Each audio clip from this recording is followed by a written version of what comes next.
من الروح القدس الإله الواحد آمين.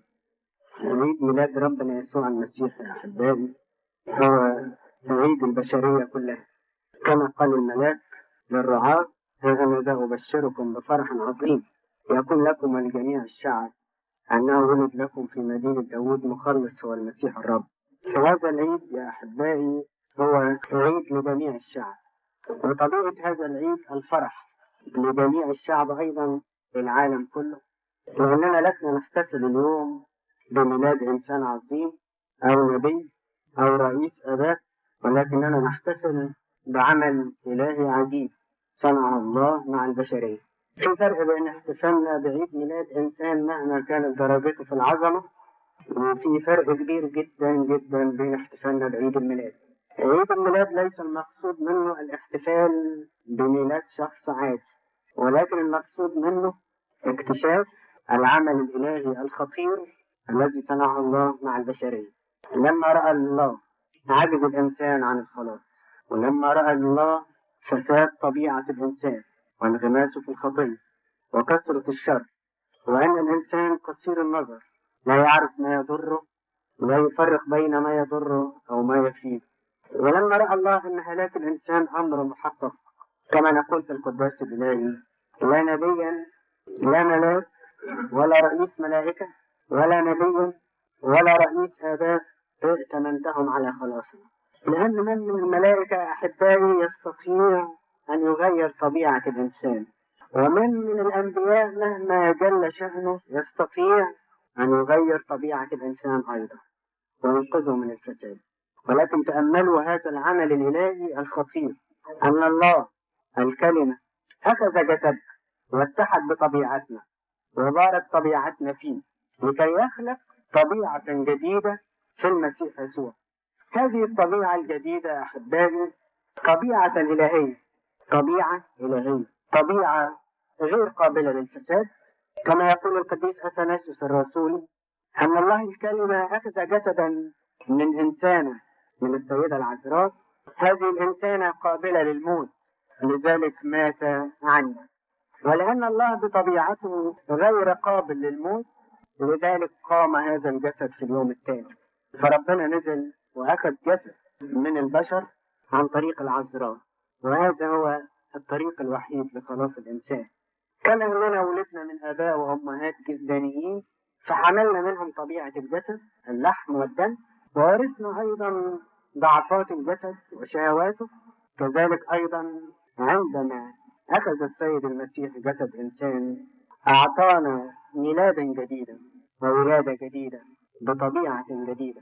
الطبيعة الأولى قابلة للفساد والموت، والطبيعة الثانية طبيعتها الخلود غير قابلة للموت ولا للفساد. وأكمل كل شيء في هذا الجسد الذي أخذه منا قبل حمل الأتعاب كلها في جسده، وقبل الموت أيضا موت الصليب، ولكنه لم يكن ممكنا أن يمسك من الموت فقام في اليوم الثاني. لذلك كان موته بداية حياة للبشرية. نحن قابلين للموت، ولكن باتحادنا بطبيعة الله صرنا غير قابلين للموت وأعطانا حياة أبدية. وقام من الأموات وصعد بجسدنا إلى السماء، وعندما صعد إلى السماء بهذا الجسد أكد لنا تأكيدا صادقا أن التجسد الإلهي القصد منه هو الارتفاع بالبشرية كلها إلى السماء. ممكن تتخيل معي هذا المنظر يا عزيزي، أن أولاد الله المؤمنين أو القصد الإلهي أن البشرية كلها دي اللي بتزحف على الأرض واللي غرقانة في هموم الأرض ومشاكل الأرض، قصد الله أن هو يرفعها رفعة لكي يجلسها عن يمين الآب وأصعدنا معه وأجلسنا معه في السماويات. لو أدركتم هذه المعرفة يا أحبائي لعرفتم عظمة العمل الذي صنع الله والذي نحتفل به في هذه المناسبة. وعندما كان يسوع في طريقه إلى الصعود أوصى تلاميذه أن يقبلوا عطية سماوية، عطية الروح القدس في هذا الهيكل البسيط جسد الإنسان لكي يصير هيكلا لروح الله. وأوصاهم قائلا: اذهبوا وتلمذوا جميع الأمم وعمدوهم باسم الآب والابن والروح القدس. وبهذا يكون تم القصد الإلهي من تجسد الله من طبيعتنا. البشرية كلها ولدت ولادة بشرية قابلة للموت، والمسيح أيضا أعطى البشرية ولادة جديدة بميلاده وصلت إلينا عن طريق المعمودية. والذي يولد من الماء والروح يعاين ملكوت الله ويكون له مكان في السماء. تأملوا يا أحبائي إن البشرية دي اتولدت مرتين. مرة أولى اتولدت لتموت، والمرة الثانية اتولدت لكي تحيا إلى الأبد. لذلك بولس الرسول يسمي المسيح رب المجد آدم الثاني.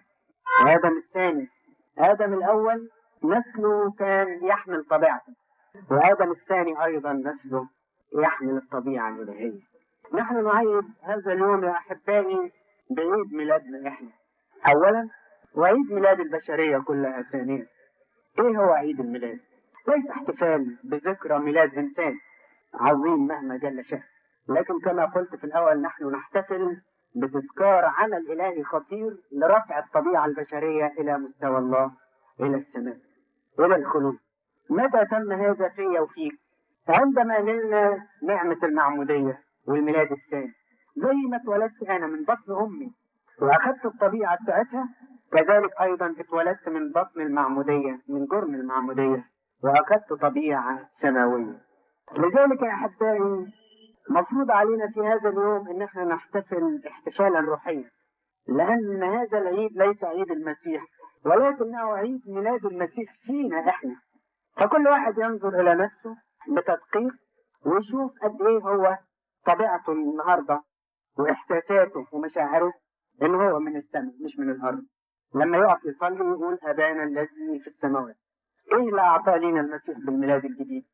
اصبح الإنسان الضعيف القابل للسقوط يستطيع في المسيح يسوع أن يخرج طبيعة غير قابلة للسقوط. طب تقول له مال أنا ليه بسقط؟ مما يحزن جدا إن أنا ربما أكون إنسان محسوب على المسيح، لكن لم أكتشف هذا الكنز العظيم الذي أعطي لي. زي ما قلت قبل كده، زي إنسان جاهل يجهل القراءة والكتابة وفي جيبه شيك بمبلغ كبير بملايين الجنيهات، يموت جوع وما يعرفش قيمة العمل ده. أو بتعبير بولس الرسول زي الإنسان القاصر عنده ميراث كبير لكن ملوش حق التصرف فيه. لذلك المسيح الحقيقي عندما يكتشف عظم الغنى اللي فيه يقول معلمنا بولس الرسول وهو افتقر لكي يغنيه. لماذا ولد السيد المسيح رب المجد في مزود البقر؟ ولد بجسدنا في فقر كامل لكي يضيف إلى جسدنا الفقير غنى إلهي، لأن في المزود كانت الطبيعة البشرية بمظهرها الضعيف بفقرها، ولكن أيضا كانت طبيعة إلهية متحدة بها. كان في المزود رعاة فقراء، وكان في المزود أيضا رؤساء ملائكة يسبحون. كان اختلاط عجيب جدا، وده الاكتشاف الخطير اللي لازم يكتشف الإنسان المسيحي في المسيح يسوع في مثل هذه المناسبة. إن المزود ده كان فيه الفقر البشري بأشنع الصور بتاعته، وكان فيه العظمة الإلهية بأرواحها. كانت رؤساء الملائكة موجودة، كانت بتسبح، اشتركت السماء مع الأرض، وللمرة الأولى في تسبيحات الملائكة وفي تاريخ البشرية يقولوا المجد لله في الأعالي وعلى الأرض سلام وبالناس المسرة. فكأن التسبيح هنا اشترك فيه ثلاثة: السماء والأرض والناس. الأرض بطبيعتها وبمخلوقاتها كانت بتسبح في هذا اليوم، والنجوم ابتهجت، والنجم أرشد المجوس واشترك أيضا في هذه المناسبة، والبشر كانوا بيرتلوا عمل إلهي خطير جدا. الله جاي عشان يغير طبيعة الإنسان، الطبيعة الضيقة الضعيفة المحدودة. مش أنا عمري وعمرك مش محدود بزمن. إحنا النهاردة عمرنا إيه في المسيح يسوع؟ ما تقولش بقى أنا هعيش 100 سنة ولا 50 ولا 40 ولا ده مات صغير ولا ده مات كبير. ده كان زمان يتقال، لكن النهاردة أضيف للعمر بتاعنا الصغير ده عمر المسيح، فأصبح لنا إن إحنا نعيش الأبدية كلها. فلان عاش على الأرض 20 سنة يخسر ما عاش كتير، وفلان عاش 100 سنة. أبدا، ليس هناك فرق بين 10 و100، حتى حسابيا ما فيش فرق بجانب اللانهائيات اللي أضيفت لنا. ليه؟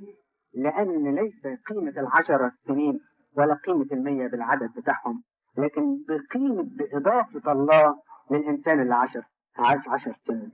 تقول فلان ده عاش 10 سنين لكن كان زي الملاك، كانت طبيعته بتاعت السماء، تحس كده إن هذا الإنسان إنسان خالد. فلان عايش 100 سنة، لكن 100 سنة في هموم هذا العالم وفي ارتباكاته المادية، تقول انتهى هذا الإنسان بعد 100 سنة. وهكذا أحبائي دخلنا في لا نهائيات. أصبح العمر المحدود بتاع الإنسان يضاف لعمر الله غير المحدود، وأصبح أيضا إمكانيات الإنسان البشري يضاف إليها إمكانيات إلهية غير محدودة. لما نحكي سير القديسين، مين هم القديسين دول؟ إيه هم القديسين؟ القديسين بشر مثلنا تماما، اكتشفوا الغنى اللي هم موجودين فيه، وعمل روح الله فيهم، فعملوا أعمال تفوق الوصف. اللي له إيمان حبة خردل يقول لهذا الجبل انتقل فانتقل. إزاي دي تتم؟ لأن المسيح قبل ما قال تنقل الجبل قال هديلك نفسي واتحد بطبيعتك. لذلك يا أحبائي نقرأ في سير القديسين أعمال عجيبة ومعجزات رائعة، نقول دي مش أعمال إنسان. حقا قال رب المجد يسوع الأعمال التي أنا أعملها تعملونها وأعظم منها. كل مرة الإنسان في ضعفه وفي خوفه لما يبقى عنده شوية قوة وعنده شوية جاه وسلطان يتغطرس ويقع في الكبرياء. شفنا الإله يتواضع إلى أقصى حدود التواضع ويعرف الإنسان، وقدام كبرياء هيرودس يهرب رب المجد يسوع ليس خائفا. وتأملوا معايا أحبائي تعبير الكتاب المقدس النهاردة، يقول لك إن هيرودس لما سمع بخبر ميلاد المسيح ارتعب وخاف رغم إنه قتل الأطفال، والمسيح الطفل في ملء السلام الكامل رغم إنه هرب من قدام هيرودس. تأملوا في العظمة اللي دخلت لطبيعتنا. أصبحنا لا نخاف، لا نخاف إنسان ولا نخاف شيء، إن إحنا نتحلى بملء التواضع الإلهي، نهرب من أمام الشر ولا نفتخر في غطرسة وكبرياء بإمكانيات، لكن في تواضع نهرب وفي صمت نهرب، ولكن في قوة عجيبة تملأ القلب. لا نخاف إنسان ولا نخاف من أي شر ولا نخاف من أي ضيقة ولا نخاف من شيء مما يصيب الناس في هذا العالم، حتى من الموت الذي يرعب الجميع. كان القديسين يقابلوه بابتسامة على وجوههم. ما هذه الطبيعة الجديدة؟ طبيعة تغلب الموت وتغلب الخوف. ما فيش في الكنيسة عندنا خوافين، ما فيش مرضى، ما فيش نفوس مريضة، وما فيش نفوس قلقة. الآن ده مش خايف من المستقبل. أنا عرفت مستقبلي في المسيح يسوع أبدية ليس لها حدود. لي الحياة هي المسيح والموت هو ربح. تأملوا يا أحبائي في مفهومنا الجديد أن يصبح الموت في المسيح يسوع ربح، في الموت يصبح ربح. ما تحفظت الآية دي ببساطة. مرة كنت رايح أعز واحد في أعز ما لي من أيام بسيطة، وبقول له معلش الموت ده بينقلنا للسماء. قال لي لا يا أبونا الموت ده ربح. ببساطة كده. لما طلعت من بقه وهو في وسط التجربة اكتشفت إيمان عجيب. قلت المفروض المسيح يكون في هذا المستوى المدرك. لا نخاف موت ولا نخاف مرض ولا نخاف تعب ولا نخاف وظيفة ولا نخاف من إنسان. لنا الحياة هي المسيح، لنا الحياة هي المسيح. شجاعة عجيبة في اتضاع رهيب. رب المجد يسوع أمام الصليب قابلوه، قال لهم عاوزين مين؟ قالوا له عاوزين يسوع الناصري. قال لهم أنا هو. فوقعوا على وجوههم لكي يعلن لهم قوته. بينما بطرس مد ايده وضرب بالسيف. ما قيمة هذا التهور؟ وقع على الوجوه. فأقامهم وقال لهم من تطلبون؟ قالوا يسوع الناصري. قال لهم أنا هو، سلم لكم نفسي. دعوا هؤلاء يمضون، سيبوا التلاميذ يروحوا عشان ما يستحملوش، وأنا سلم لكم نفسي. وقف الرب يسوع أمام بيلاطس وفي إيديه سلاسل. بيلاطس قال له اتكلم، أستطيع أن أطلقك؟ لي سلطان أن أطلقك ولي سلطان أن أطلقك. تكلم يسوع في وداع وقال له ليس لك سلطان إن لم تكن قد أعطيت من فوق. وقف معلمنا بولس الرسول أمام أغرباس الملك وكان يكلمه وفي يده السلاسل، وكان يكلمه عن البر والتعفف والدينونة، فارتعب الوالي.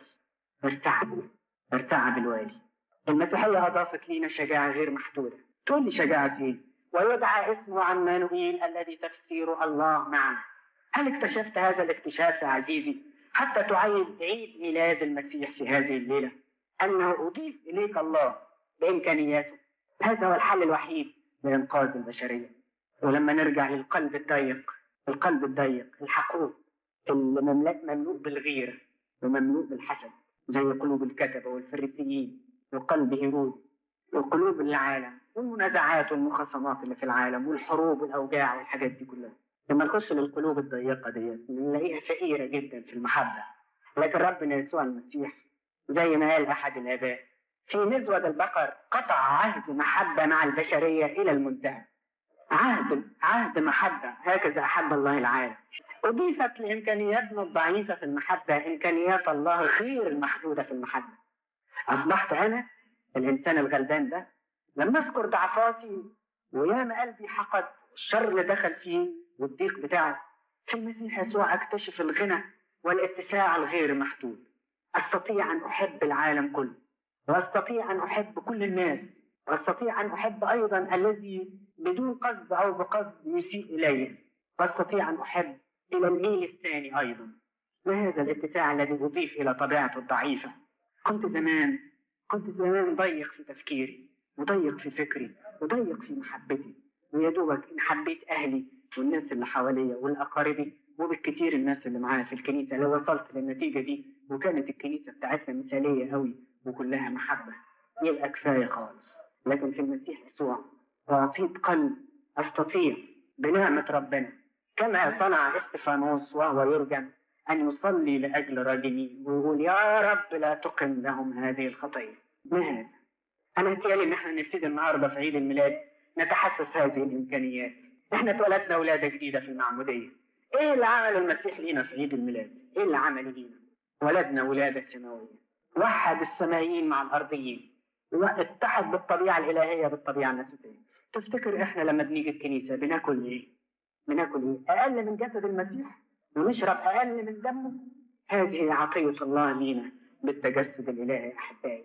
من أجل هذا إخوتي ينبغي أن نتحسس أنفسنا وأن نحاسب أنفسنا في هذه الليلة حسابا دقيقا.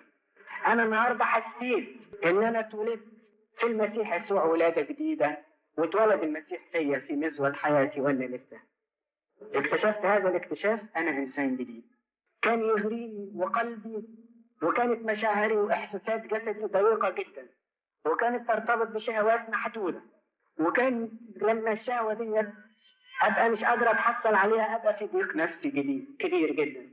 أصبح الآن قلبي لا يمكن أبدا أن يكون ضيق بالنسبة لشهوات هذا العالم الجسدي، لأن قلبي أصبح فيه شهوة محبة الله وهي شهوة غير محدودة.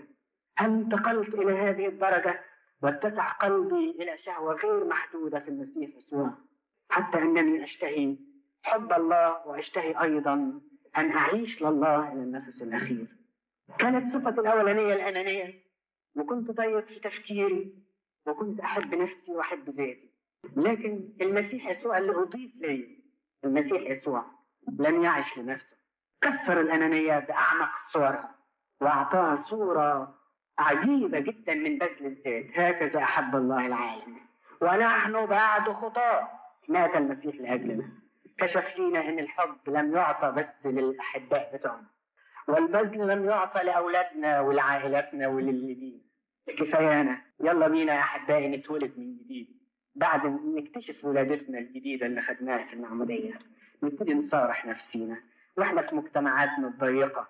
بنقعد نقول إيه على جيراننا، بنقعد إيه على نقول على اللي من جنسنا واللي مش من جنسنا، واللي من ديننا واللي مش من ديننا. هل قلوبنا متسعة؟ هل كسرنا الأنانية اللي فينا؟ هل انفتح ينبوع الحب الإلهي في قلبنا؟ إني يا أحبائي أرى في كل واحد مننا أكثر من حجمه بكتير جدا. هذا هو القصد من الميلاد الإلهي، إضافة الله لطبيعتنا المحدودة. ما تتصرفش بعد كده كإنسان بإمكانيات بشرية، رغم إن أنت في ملء الاتضاع تعيش أقل من إنسان أيضا إن كان المسيح نزل إلى مزود البقر. ولكن هل لينا إن احنا نتحسس في وسط مجتمعنا وفي وسط إخواتنا وفي وسط زملائاتنا في العمل وفي وسط اللي بيغلطوا في حقنا وفي وسط اللي بيحبونا وفي وسط اللي بيسيئوا إلينا، أن نتحسس أننا قد كسرنا الأنانية بالتمام في المسيح يسوع وصرنا خليقة جديدة؟ ماذا يقول معلمنا بولس الرسول؟ يقول الذين في المسيح يسوع هم خليقة جديدة، الأشياء العتيقة قد مضت. الأشياء العتيقة قد مضت. أنا إنسانيتي العتيقة، أنا الماضي بتاع العتيقة، كل شيء مضى. أنا أريد أن أخلع هذا الجسد الضيق، هذا القلب الضيق، هذا الفكر الضيق. أريد النهاردة أن أتحسس الميلاد الجديد في المسيح يسوع، أريد أن أتحسسه في حياتي. الذين في المسيح يسوع هم خليقة جديدة. تقدر تقول الآية دي في كورنثوس الثانية الإصحاح 5. روح وحطها واقراها وطلعها من الإنجيل وخليها قدامك موضوع تأمل في عيد الميلاد. الإنسان العتيق انتهى، الأشياء العتيقة انتهت. كفاية كفاية كفاية كفاية كفاية الماضي بتاعي وكفاية الضعف بتاعي. مش هو ده اللي عاوزني المسيح. لا يكفي أبدا إن أنا أجي أعترف قدام الكاهن وأقول له كل مرة أنا ضعيف أنا ضعيف أنا عارف إن طلعتك ضعيف، لكن كان يهمني جدا إن أنت تيجي وتقول إن المسيح عمل فيا عمل عجيب، رغم إن أنا ضعيف، رغم إن أنا قابل للموت لكن الآن لا أخشى الموت، رغم إن أنا كنت أناني بطبيعتي لكن الآن انطلقت من هذا القمقم وأنا دلوقتي في المسيح يسوع خليقة جديدة. الذين هم للمسيح يسوع هم خليقة جديدة. هل يا أحبائي يمكن أن يكون في وسط أولاد المسيح طبيعة ميتة؟ هل ممكن أن يكون قلب ضيق؟ هل تكون في العائلات المسيحية أحقاد؟ هل يكون قلب المسيحي قلب مغلق؟ هل ممكن أن يكون في الكنيسة ضعف في المحبة؟ هل ممكن يا أحبائي أن تكون أنانية؟ هذا كله صار وهذه حقيقة موجودة، لكن أليس هذا اليوم إعلان لينا الآن أن نقوم ونصنع كل شيء جديدا؟ هكذا يقول الكتاب المقدس في سفر الرؤيا: ها أنا ذا أصنع كل شيء جديدا، سماء جديدة وأرض جديدة وإنسان جديد، كل شيء جديد. ليس فقط مظهر خارجي جديد وملابس جديدة، لكن يا أحبائي كل شيء أصبح جديد في حياتنا بالميلاد الثاني في المسيح يسوع. وأمامنا صورة رب المجد في الطريق اللي رسمه لي، الطريق اللي مشي فيه باختصار، اللي مشي فيه أو المنهج بتاعي في وسط العالم ده. الطريق بتاع المسيح طريق محدود واضح في منتهى الوضوح، ابتدى بالمزود وانتهى بالجلجثة ومر بالجلجثة وانتهى بالقيامة والصعود. لابد كإنسان خليقة جديدة في المسيح يسوع أن أمر بهذه المراحل. تقول لي إزاي؟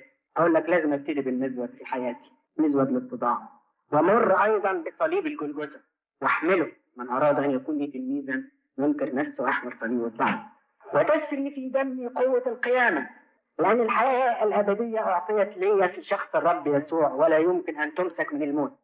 وأسعد بأفكاري وبحياتي مع المسيح كما قال الرسول: أقامنا معه وأصعدنا معه في السماوات. لأن رأسنا الرب يسوع الآن جالس بالجسد الذي أخذ منا عن يمين العظمة، فنحن أعضاء في جسمه، فنحن الآن مكاننا في السماء. هذه حقيقة إلهية. أتؤمن بهذا عزيزي؟ إن أنت النهاردة ما أنتش واقف على الأرض ولا قاعد على الكرسي ده؟ تؤمن إن أنت النهاردة في السماء؟ تقول لي يعني مجرد يعني تشبيه؟ أقول لك لا، حقيقة، لأن أنا عضو في جسد المسيح وجسم المسيح في السماء، يبقى أنا في السماء مش على الأرض. إن كان ليا حركة على الأرض، أنت عارف الطيارة اللي بيحركوها بالرادار، يحطوا رادار على الأرض ويحركوا الطيارة اللي فوق في السماء. إحنا بنتحرك برادار من السماء على الأرض من هنا، نتحرك في أما نحن فسيرتنا في السماويات. يبتدي الطريق إزاي؟ تحط في قلبك هذه النقط الإيمانية إن لازم أبتدي حياتي في المسيح بالمزود.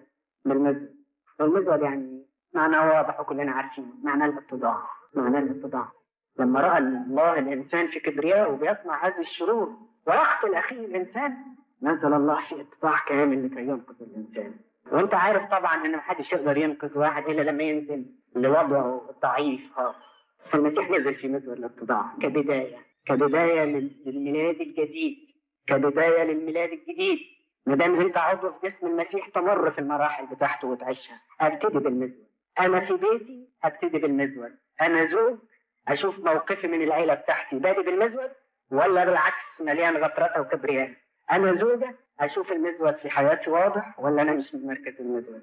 انا شخص في العمل بتاعي رئيس اشوف انا في المزود ولا مش في المزود. انا في المزود مطلع. اقل انسان انا في الخدمه، انا في الكهنوت، أنا في خدمة مدارس أحد، أشوف نفسي أنا اللي بحب أبقى الرئيس ولا أحب أبقى في المزود. أنا شماس في الكنيسة، أحب دايما أبقى في الأول ولا أبقى في المزود. أخاف يا أحبائي إن إحنا نكون بادئين بداية غلط، عشان كده بنتعثر في الطريق. أخاف إن كبريانا يكون ضيع معالم الطريق وضاعت مننا. وتخيل معي يا عزيزي إن واحد يضل الطريق في أوله، طبعا مش هيوصلش لنهايته. لما واحد يبتدي في طريق خطأ من الأول هيوصل ازاي للطريق الصح؟ ومش ممكن لازم في سلالم طالعة، فما دام أنا طلعت على سلالم تانية مش ممكن هطلع على السكة التانية دي. لذلك يا أحبائي بلا أدنى تنازل يصر رب المجد يسوع أن يبتدئ كل واحد مننا بالمزود. هل أنت واقف في المزود في حياتك؟ شوف موقعك فيه، خادم في الكنيسة، خادم في المجتمع، رب أسرة، ابن في البيت. تعرف من علامات المنتهى إيه؟ من العلامات الأخيرة والشرور اللي في العالم يقول لك يكون الأبناء غير طاعين لوالدين. بولس الرسول يقول كده علامات المنتهى. يعني إذا بداية كل شر الكبرياء وعدم الطاعة، وإذا كانت بتتفشى هذه الظاهرة الآن فهذه علامات المنتهى أيضا. ولكن يا أحبائي لنبدأ بالمزود، لنبدأ بالمزود ونسير في طريق الصليب بمنتهى الشجاعة والفرح والقوة. من أراد أن يكون لي تلميذا يمر بالمزود ينكر نفسه. نمرة 2 يحمل صليبه. نمرة 3 يتبعني في القيامة ويتبعني في الصعود أيضا. وليس هذا هو طريقنا أحبائي مرسوم لنا بمنتهى الوضوح. ليه نشد عنه وليه نبعد عنه؟ أرجو يا إخوتي بنعمة ربنا يسوع المسيح إننا كلنا نعيد عيد روحاني، ولا تكون مجرد ذكرى من التذكارات اللي بنصنعها، ولكن نعلم ماذا حدث في مثل هذه المناسبة. أن الطبيعة الإلهية اتحدت بطبيعة الإنسان كوسيلة وحيدة واحدة لإنقاذ الجنس البشري. وما زال المسيح للآن، وما زال المسيح للآن في المزود، ما زال المسيح للآن في المزود يعلن أنه جاء في اتضاع جامد لكي يخزي كبرياء الإنسان ولكي يحوله. ولكن من الذي أحس بهذا؟ صحيح اللي أعلن البشارة للملاك، البشارة للرعاة وللمجوس هي السماء. صحيح ما فيش فضل للإنسان. ملاك الرب ظهر من السماء وكلم الرعاة، والنجم ظهر من السماء وأرشد المجوس، والرب يسوع أيضا نزل من السماء للإنسان. وده ليه الإنسان عمل إيه؟